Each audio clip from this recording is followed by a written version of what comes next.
కాబట్టి పుష్ణాతు నః నః, మమ్ములను రక్షించుగాక. ఇప్పుడు ఆ సన్నివేశం మా మనసులో పడిందే, ఇది మమ్మల్ని రక్షిస్తుంది. ఇది ఇంకా బాగా ఎప్పుడు రక్షిస్తుంది, ఎప్పుడు అమృతం అవుతుంది అంటే మీరు దీన్ని బాగా తరచి తరచి విచారణ చేస్తున్నారు అనుకోండి. ఇప్పుడు కాసేపట్లో నేను ఉపన్యాసం పూర్తి చేసేస్తాను. చేసేసిన తర్వాత మీరు వెళ్ళిపోతారు, నేను వెళ్ళిపోతాను. కానీ మీరు భోజనం చేస్తూ మీ భర్త గారికి వడ్డిస్తూ, లేదా మీ భర్త గారు మీరు ఏ పలహారమో చేస్తూ, ఆహాహా ఏమి కృష్ణుడురా, హస్తం కిమర్థం యసేహే అని ఆవిడ అడగడమా, మాత కంచన వత్సకం. ఆ మాటలు కూడా వాళ్ళు ఎలా మాట్లాడుకున్నారో అలాగే పడిపోయి. అది లీలాశకుడి యొక్క ప్రజ్ఞ. చూడండి, మనం విసుక్కుంటున్నాం అనుకోండి అవతల మీద, అమ్మ కాసేపు ఊరుకుంటారా మీరు అంటాం. అంతేకాని తల్లి కాసేపు మీరు ఊరడిల్లండి అమ్మా, కాస్త ప్రశాంతంగా ఉండండి అమ్మా అనం కదా. మనం ఏదో చదువుకుంటున్నాం అనుకోండి, ఉపన్యాసానికి టైం అయిపోతోంది, అసలు శ్లోకం చూసి 3 నెలలు అయింది, ఇవాళ ఏ శ్లోకం చెప్పాలో నిర్ణయించుకోలేదు, గబగబా ఒక్కసారి అసలు ఏ శ్లోకం చెప్దామని కృష్ణకర్ణామృతం ఇలా తిప్పుతున్నారు అనుకోండి. అప్పుడు వచ్చి నాన్నగారండి నాన్నగారండి అని ఏదో మాట్లాడుతోంది అనుకోండి కూతురు, అమ్మ కాసేపు ఊరుకుంటావా నువ్వు అంటాం పిల్లని. అలా అనగానే ఆ అమ్మాయి ఏం చేస్తుంది, ఎంత ముఖ్యమైన విషయం చెప్తున్నా ఆ విసుగు చూసి, ఆ మాట్లాడుతున్న ధోరణి చూసి ఆగిపోతుంది కాసేపు. ఆ తర్వాత ఉపన్యాసం అయిపోయి వచ్చిన తర్వాత, నాన్నగారండి ఫలానా ఫోన్ వచ్చిందండి, కార్డ్లెస్ సెట్కొచ్చాను. అయ్యా బాబోయ్ ఎంత పని చేశావే, మరి ఇవ్వకపోయావా అంటే, మరి మీరు నాన్నగారండి అమ్మ కాసేపు ఊరుకుంటావా అన్నారు. అండంలో నేను భయపడిపోయి ఇంక ఇవ్వలేదండి, సరే ఇలా అయితే చూస్తాను అంటారు. అలాగే పడ్డాయి మాటలు. చూడండి, చేసిన తప్పెవరిది? మీకు నిర్ద్వందంగా తప్పు కృష్ణుడిది. వెన్న దొంగతనం చేస్తున్నవాడు ఎవరండి? మీరు శ్లోకం మీకు చాలా సంతోషంగా ఉందేమో, కృష్ణుడు అంటే మీకు భగవత్ స్వరూపం కాబట్టి మీరు వెనకేసుకొస్తారేమో, నేను వెనకేసు రాను. తప్పే. ఇంకోళ్ళ ఇంటికి వెళ్ళి వెన్న దొంగతనం చేయడం ఏమిటి? మొదటి తప్పు. ఇప్పుడు చార్ట్ షీట్ ఫ్రేమ్ చేయండి. రెండో తప్పేమిటి? పిల్లలకి పెట్టడం. మూడో తప్పేమిటి? తను తినేయడం. నాలుగో తప్పేమిటి? ఆవిడొచ్చి పట్టుకుని కస్త్వం అని అడిగినప్పుడు ఏ పాపం ఎరగిన బలరాముడిని తీసుకురావడం, నేను కృష్ణుణ్ణి అని చెప్పాలి, మానేసి బలానుజహ నేను బలరాముడి తమ్ముడిని అని చెప్పడం. పాప అన్నయ్యని లాక్కురావడం ఏంటి? అది ఇంకో తప్పు. పోని ఊరుకుంటాం. ఈ ఇంటికి ఎందుకు వచ్చావు? మన్మందిరా శంకయా, మా ఇల్లు అనుకున్నాను. చెయ్యెందుకు ఎట్టావు? ఆవు దూడ దూరిందేమో అని వెతుకుతున్నాను. ఎంత పోని బుకాయించడంలో ఏదో బేలమొహం పెట్టి వదులుతుందో లేదో అని ఏడుస్తూ మాట్లాడుతున్నాడు ఏంటి? మాతకంచన వత్సకం మృగయితుమ్మాగా కాసేపు ఊరుకుంటా మనము విషాదం క్షణ కాసేపాగు ఏటా మాటలో దూడ పారిపోతుంది అంటే ఆశ్చర్యపోయాడు. చెయ్యి వదిలేసిందా? తప్పు చేసిందే కాకుండా దబాయింపు ఏమిటి? ఆయన కొడతాం పిల్లల్ని మనం.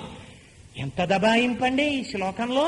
మరి ఇంత దబాయించినటువంటి కృష్ణుణ్ణి కృష్ణస్య పుష్ణాతు నః మమ్ము రక్షించుగాక ఏమిటి చివరి మాట? ఏది మాటకు అర్థం ఉందా? మరి అయితే ఇలా ఇంకోళ్ళు కూడా చేస్తే ఎవరైనా, నేను మీ ఇంటికి వచ్చి రేపు అలా వెన్న తినేస్తూ దొరికాను అనుకోండి, నేను ఇలాగే అన్నాను అనుకోండి, మీరు నన్ను అడిగితే నేనంటే నన్ను మీరు వెంటనే మీరు మమ్మల్ని రక్షించుగాక అంటారా? అభయం ఇవ్వండి, మీ ఇంటికి వచ్చి వెన్న తింటాను నేను. నన్ను అనరే, మరి కృష్ణుడు తింటే రక్షించమంటారా? ఏమిటి తేడా ఇద్దరికి? మరి ఎలా అన్నాడు లీలాశుకుడు ఈ మాట చిట్ట చివరి పాదంలో? ఇది మీరు భావన చేస్తే అమృతం అందుతుంది. అమృతము జనించడానికి కారణం మీరు చేసే మథనం. ఏమిటో తెలుసా అండి దాని రహస్యం? చూడండి, ఆ శ్లోకంలో గమ్మత్తు. ఆయన దేనిని తినడానికి ఇంటిలోనికి వచ్చాడు. ఆయన ఇంట్లోకి వచ్చి ఆకలితో ఉన్న దొంగ కాబట్టి తర్వాత బంగారం ఉందేమో చూద్దాం, వెండి ఏమైనా ఉందేమో చూద్దాం, డబ్బు ఏమైనా ఉందేమో చూద్దామని రాలేదు. ఆయన వచ్చిందే వెన్న తినడానికి. ఆయనకి కావలసింది వెన్న, అంతే. వెన్న తిని వెళ్ళిపోతుంటాడు. ఆ వెన్న తిని వెళ్ళిపోయేటప్పుడు ఎలా మాట్లాడాడు?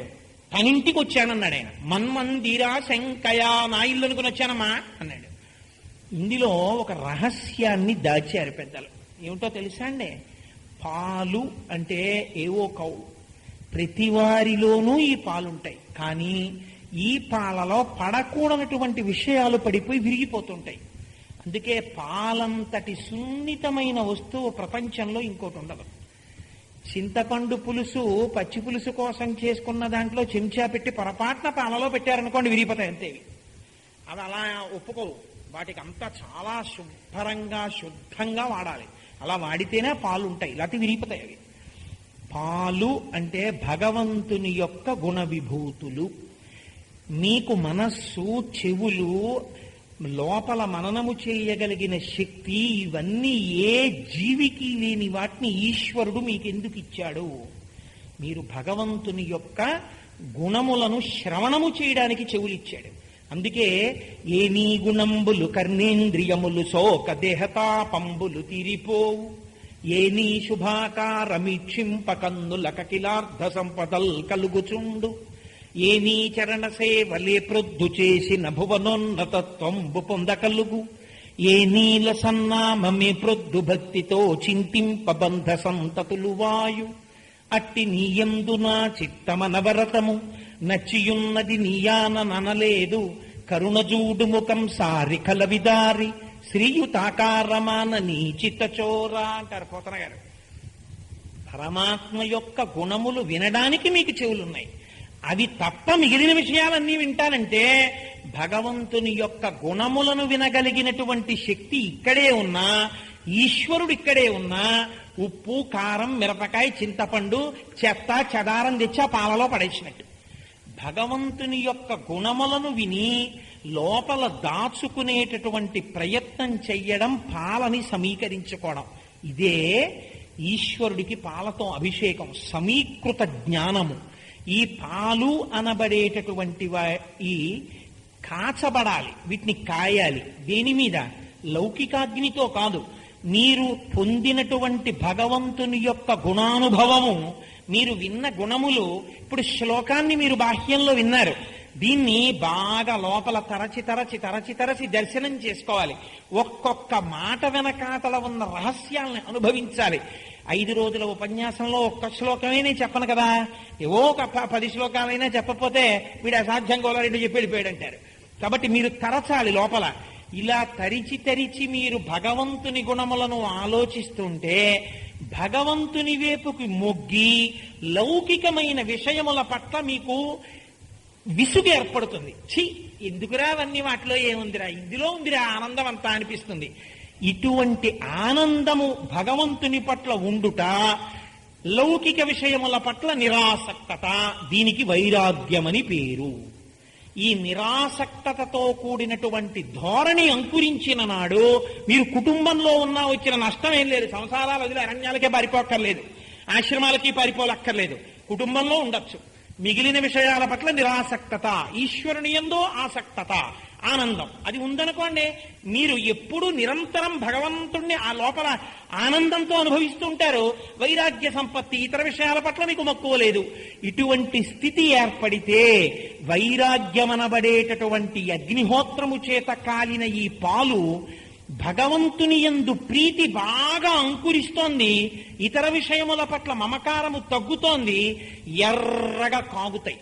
మా చిన్నతనంలో ఆవు పాలు ఆ దాలి మీద కాచండి అనేవారు. ఆవు పిడకలన్నీ చిన్న చిన్న ముక్కలు చేసి పెట్టి దాని మీద చక్క మూత ఓరగిలా పెడితే పొంగిపోకుండా పాలు తెట్టు కట్టి ఎర్రగా కాగేవి. అవి తోడు పెట్టి మర్నాడు పోస్తే కమ్మటి వాసనతో ఉండేది ఆ ఆవు పాల పెరుగు. అలా ఈ వైరాగ్య సంపత్తితో కూడినటువంటి భగవంతుని యొక్క గుణానుభవము ఎర్రగా కాగుతాయి. ఇప్పుడు ఇలా ఎర్రగా కాగినంత మాత్రం చేత ఉపయోగం ఉండదు. దీనికి అంతకన్నా పైమెట్టులో భగవంతుణ్ణి అనుభవించినటువంటి వాడు ఒక ఆయన ఉన్నాడు, ఆయన గురువు. ఆ గురువు శాస్త్రానుభవాన్ని పొందాడు. ఆయన ఆ శాస్త్రానుభవం పొందినటువంటి గురువు యొక్క పాదముల దగ్గర కూర్చుని భగవంతుని అనుభవించినప్పుడు కలిగినటువంటి ఆనందాన్ని మీరు వినాలి. అదే మీరు లీలాశకుడిది వింటున్నారు. విన్నప్పుడు ఆయనలో ఉన్న పెరుగు అది కదలిక లేకుండా నిలబడిపోయినటువంటి ఘనరూపం. ఈ పెరుగు వచ్చి ఇందులోకి కలిసింది. ఇప్పుడు ఈ పెరుగు ఇందులోకి రాగానే ఇది కూడా పెరుగైపోతుంది. గురు పరంపర ఎలా వస్తుంది? ఒక గురువు దగ్గర శిష్యుడు కూర్చుని విని విని విని విని విని విని తాను గురువు అయిపోతాడు. అంటే గురు పరంపర నడుస్తూ ఉంటుంది. సదాశివ సమారంభాం శంకరాచార్య మధ్యమాం అస్మదాచార్య పర్యంతాం వందే గురు పరంపరాం. అలా పెరుగొచ్చి ఇందులోకి వచ్చింది, ఇది కూడా పెరుగైపోయింది. అంటే సత్వగుణము చేత గనీభవించి తోడుకుంది. ఇప్పుడు ఈ తోడుకున్నటువంటి పెరుగు తోడుకునే వరకు కదపకూడదు. మీరు పెరుగు తోడు పెట్టేసి పెరుగు అయిందో లేదో అని అస్తమానం మోత్తి శిలా ఇలా అంటున్నారు అనుకోండి, గడ్డ అయిందో లేదో అని ఆ పెరుగు తోడుకోదు. మీరు దాన్ని తోడు పెట్టేసిన తర్వాత తోడుకుంటుందని నమ్మి వదిలేయాలి 6 గంటలు. వదిలేస్తే మీరు ఆ తర్వాత మూత తీస్తే అది గడ్డ తోడుకుని ఉంటుంది. అలా మీరు గురువాక్య శ్రవణం చేసిన తరువాత లోపల దాన్నే వదిలిపెట్టాలి, అదే మననం చెయ్యాలి. మళ్ళీ ఉత్తర క్షణం వెంటనే లౌకిక విషయాలు లోపలికి తెచ్చేశారనుకోండి, కదిలిపోయింది, ఇక తోడుకోదు. గురువాక్య శ్రవణమును లోపల నిలబెట్టాలి మీ యొక్క గుణానుభవంతో. లోపల తోడుకుంటుంది బాగా గట్టిగా. ఇప్పుడు అందులోకి మననమనబడేటటువంటి కవ్వాన్ని దింపి భక్తి అన్న తాడు చుట్టాలి, చుట్టి చిలకాలి. అంటే అలా స్మరణ చెయ్యాలి. అబ్బబ్బా ఏమనుభవించాడ్రా మహానుభావుడు, నిజంగా చిన్ని కృష్ణుడు, ఓ చిన్ని కొప్పు, దానికి ముత్యాల సరాలు, అందులో ఓ నెమలిపించం, అమ్మ కట్టిన చిన్ని పట్టు పంచ, ఆ మెళ్ళో ఒళ్ళో దోపుకున్నటువంటి బొడ్డులో దోపుకున్న పిల్లన గ్రోవి, ఆ చిన్ని చిన్ని చేతులకి వేసిన బంగారు మురుగులు, ఆ చిన్ని చిన్ని చేతులు, దాంతో తీసిన వెన్న ముద్దలు, కుండలోంచి ఆ చేతితో తీస్తే మాత్రం ఎంత వెన్న అయిపోతుంది, ఇంతంత వెన్న వచ్చి ఉంటుంది. ఆ కృష్ణుడి చేతిలో వెన్న చేతుల్లో పెట్టినప్పుడు తిన్నటువంటి ఆ గోపకాంతలు, గోపాల బాలురు ఎంత అదృష్టవంతులో. వాళ్ళ అసాధ్యం కులం వాళ్ళు చూడు, తీరా ఆవిడ వచ్చేటప్పటికి చల్లగా పారిపోయారు. పాపం చిన్ని కృష్ణయ్య దొరికిపోయాడు. అయినా ఎంత బుకాయించేశాడు, అసలు భయం ఉందేమిటి, భయనాశన, ఆయనకి భయం ఏమిటి అని మీరు లోపల అనుభవిస్తుంటే అందులోంచి పైకి తేలింది ఒకటి, అదే వెన్న. ఇప్పుడు ఈ వెన్న ఏం చేస్తుంది, మీరు తీసుకెళ్లి మజ్జిగలో వేసినా పైకి తేలుతుంది, అగ్ని తగిలితే కరిగిపోతుంది. అస్తమానం ఆ భగవంతుణ్ణి తలుచుకుంటే ప్రీతి పొందుతుంది. లౌకిక విషయ సంపర్కం కలిగితే కరిగిపోతుంది, విసుగ్గా ఉంటుంది. ఇప్పుడు ఈ వెన్న ఎవరి కొరకు, ఇది ఎవ్వరి కోసం కాదు, ఈ వెన్న ఈశ్వరుడి కొరకే. ఇప్పుడు ఆ భాండమేది, ఈ శరీరమే భాండము. ఇందులో తేలిన వెన్నయే అలా పరిశ్రమ చేసిన భక్తులు. ఇప్పుడు ఆ భక్తుల హృదయములలో తేలినటువంటి ఆ వెన్న తినడానికి చిన్ని కృష్ణుడు ఎప్పుడూ ఇక్కడే కూర్చుని ఉంటాడు. అలా కూర్చున్న వాళ్ళు కళ్ళు మూసేటప్పటికి మళ్ళీ లీలలు దర్శనం అవుతూ ఉంటాయి. అది మీరు పుచ్చుకుంటే మీ మనసు కూడా తోడుకుంటుంది పెరుగులా. ఇది ఆయన వెన్న తినడం. కాబట్టి తన యందు ఏర్పడినటువంటి నిరతిశయ భక్తి, అజ్ఞానములు తనకే అర్పణ చేయబడడం, అవి తానే వచ్చి స్వీకరించడం, తిను అని అడగకపోయినా అవి ఈశ్వరుడి కోసమే, అవి ఈశ్వరుడే తింటాడు. వాళ్ళు చేసిన సర్వ కర్మల యొక్క ఫలితాలని ఈశ్వరుడే తీసుకుంటుంటాడు, నాకని వాళ్ళు చేసుకున్న కర్మలు ఉండవు కనుక. కాబట్టి ఇప్పుడు కృష్ణుడు అటువంటి వెన్న తింటున్నాడు. కాబట్టి కృష్ణస్య పుష్ణాతునః, అటువంటి కృష్ణుడు మమ్ములను రక్షించుగాక. ఇప్పుడు ఇదే అమృతం. తత్వపర సమన్వయం మీరు చేసినప్పుడు మీకు అమృతం అందుతుంది. ఏమంటే ఒకవేళ మాకు ఈ అమృతం అందకపోతే ఇబ్బందా? ఏమీ ఇబ్బంది లేదు. మీరు ఒక్కసారి కళ్ళు మూసుకుని, లేదా రేపు ఇంటికి వెళ్ళిన తర్వాత మీ పిల్లలకి చెప్పవలసి వచ్చిందనుకోండి, నీకు ఒక కథ చెప్తాను చూడవే అని చిన్నతనంలో ఓ కథ చెప్తుండేవారు. అమ్మ ఆకలేసేస్తోంది, అమ్మ ఇంకా వంట అవ్వలేదా, అమ్మ ఇంకా వంట అవ్వలేదా అంటే, పూర్వం చల్లటి గాలులు వీసి వర్షాలు పడిపోతే కట్టెలు తడిసిపోయి ఉండేవి. ఆ మధ్యలోంచి ఎక్కడి నుంచో ఎండిపోయిన కట్టెలు కొంచెం తెచ్చి పెడితే అవి చల్లతనం తగిలి వెలిగేవు కావు. అయిపోతుంది నాన్న, ఒక అరగంటలో వంట అయిపోతుంది, కూర్చోండి కూర్చోండి అంటుండేవారు. అలా ఆకలితో కూర్చుంటే